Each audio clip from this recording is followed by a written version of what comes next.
rendering them impassable. Residents are urging the county governments to address blocked drainage systems to prevent further flooding, expressing concerns about potential losses if the rain persists.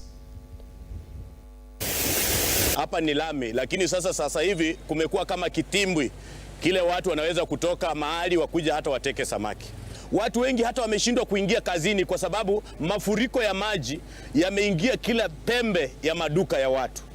Mimi kama mkaaji na mfanyabiashara wa bodaboda ningeweza kuomba kaunti hii ya Kajiado pamoja na uongozi huu wa Kajiado East wachukua hatua ya dharura kufanya ile drainage ili kwamba wakaaji wa mahali hapa waendelee kufanya biashara katika njia inayostahili. Now, Interior CS Professor